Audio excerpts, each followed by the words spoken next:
Ilaria Bordenga riproporrà lo spettacolo domenica prossima al Tempio di Giunone, uno spettacolo che rispetto alla scorsa esibizione avrà delle novità. Quali? Sì, intanto Canti Punto e Fuoco della Sicilia Bella ritorna all'interno del Festival d'autore, quindi la novità è che sicuramente diventa molto più corposo soprattutto di artisti, perché noi raccontiamo attraverso quello che è il teatro, la musica, il canto, l'arte circense, ma anche la pittura e la scultura, perché avremo anche questo, racconta la Sicilia come metafora di quelli che sono i dilemmi esistenziali, diciamo più universali, e quindi è fruibile non solo per gli adulti ma anche per i bambini. Cosa avremo dentro? La novità è che il cast è più vario, abbiamo tutti i nostri musicisti, Domenico Pontillo,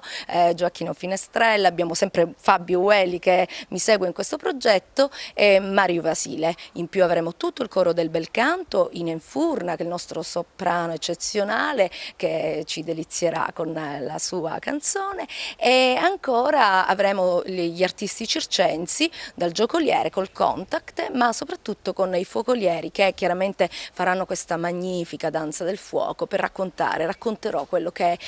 sono i Gizi di Donne in questa leggenda. Quindi uno spettacolo che non racconta solo della Sicilia, che chiaramente i testi non sono solo siciliani ma anche di letterati internazionali, quindi fruibile però anche per i bambini, quindi dico alle famiglie di portare non solo loro stessi come adulti ma anche i bambini, per raccontare quella che è la nostra anche letteratura e la nostra cultura integrata a quella diciamo più internazionale. Ricordiamo l'ultima figura che tu citi nello spettacolo, che rappresenta un po' la storia anche della Sicilia, vero? Infatti è la contrapposizione tra la malarazza, tra chi vuole distruggere questa Sicilia, e in questo rappresentato dalla mafia e quindi da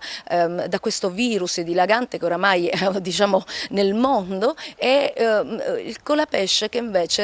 sorregge la nostra Sicilia. Quindi che ci fossero tanti colapesci, ognuno nel proprio piccolo come granelli di sabbia, come gocce in mezzo al mare, che possano tenere la nostra terra, ma tenendo la nostra terra terrà l'umanità.